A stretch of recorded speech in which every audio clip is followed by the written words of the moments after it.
Hi friends, कसे आहात सर्व? मजेत आहात ना? मजेतच असायला हवं.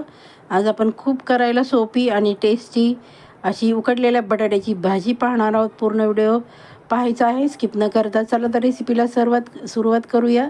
छान असं आपण तेल गरम करून घेतलं, त्यामध्ये जिरे टाकले आहेत. जिरे छान असे तडतडून द्यायचे आहे, म्हणजे त्याचा स्वाद आहे तो खूप छान लागतो.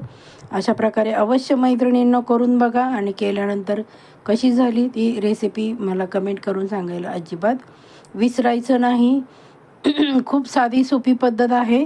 अगदी उकडलेल्या बटाट्याची भाजी म्हणजे माझी फेवरेट भाजी आहे. त्यानंतर आपण छान लसूण टाकणार आहोत, बारीक चिरलेला. छान लसूण परतून घ्यायचा आहे, त्यामध्ये खूप छान चव लागते लसणामुळे. आणि हिरवी मिरची आपण त्यामध्ये चिरून घालणार आहोत. तुम्हाला हवं असेल तर तुम्ही लसूण आणि मिरचीची पेस्ट पण घालू शकता. मी बघा अशी हिरवी मिरची घातली आहे आणि छान आपण तेलामध्ये फ्राय करणार आहोत, म्हणजे जो तिखटपणा आहे तो त्या भाजीला लागेल. त्यानंतर आपण एक कांदा बारीक चिरून घेतला आहे, तो सोनेरी रंग येईपर्यंत परतून घेणार आहोत. एवढी छान लागते आणि टेस्ट म्हणाल ना तर एक नंबरच लागते. सर्वांना एक नम्र निवेदन आहे की आपण अजूनही माझ्या चॅनलला सबस्क्राईब केलं नसेल तर पटकन सबस्क्राईब करून घ्या. बाजूचे जे बेल आयकन आहे ते प्रेस करायला अजिबात विसरायचं नाही, जेणेकरून प्रत्येक येणाऱ्या नवीन व्हिडिओचं नोटिफिकेशन तुमच्यापर्यंत लगेचच पोहोचेल. त्यानंतर आपण हिंग घातला आहे, कारण आपण बटाटा खातो आहे. गॅस होऊ नये म्हणून हिंगाचा अवश्य वापर करायचा आहे. त्यानंतर रंग येण्यासाठी आपण हळद पावडर टाकली आहे, ती छान अशी तेलामध्ये परतून घ्यायची, म्हणजे तिचा कच्चेपणा कमी होईल आणि रंग भाजीला खूप सुंदर येईल. हे बघा, मी अशा प्रकारे उकडलेला बटाटा घेतला आहे, तो आपण छान असं कट करून घेणार आहोत.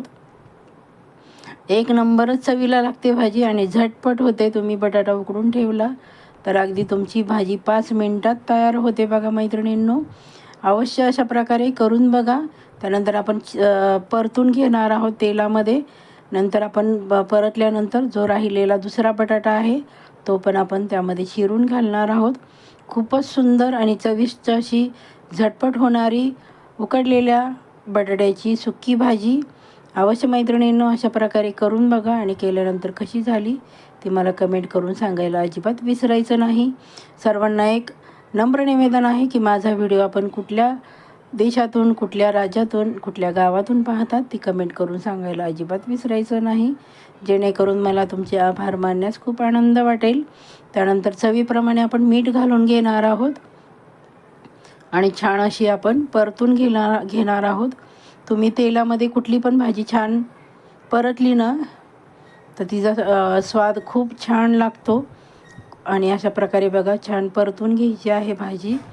त्यानंतर आपण त्यामध्ये थोडंसं अगदी रंगासाठी लाल तिखट टाकणार आहोत, त्याने खूप छान चव येते आणि रंग पण छान येतो आणि भाजी म्हणाल तर एक नंबरच लागते.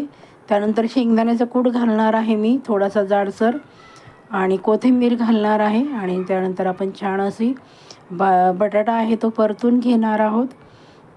अगदी झटपट होणारी भाजी आहे. कुठलीही पूर्वतयारी न करता तुम्ही अशा प्रकारे उकडलेल्या बटाट्याची भाजी करू शकता. एवढी छान होते आणि करायला एकदम सोपी.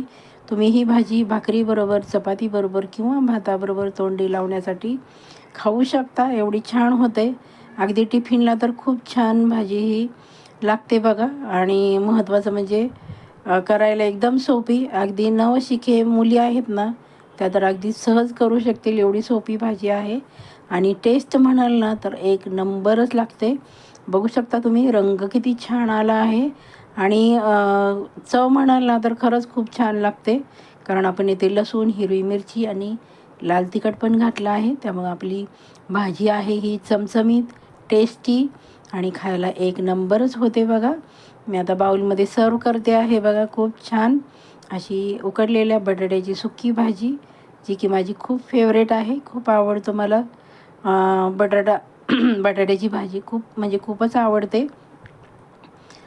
खूप दिवसांनी बनवले मी, त्यामुळं चला तर मग बटाट्याची भाजी खायला या सर्वांनी. रेसिपी जरा जरी आवडली असेल तर पटकन एक लाईक करा, छानशी कमेंट करा, सबस्क्राईब करा आणि तुमच्या मित्रमैत्रिणींमध्ये शेअर करायला अजिबात विसरायचं नाही. भेटूयात मग छानशा अशा साध्या सोप्या पुढच्या रेसिपीमध्ये. Bye bye.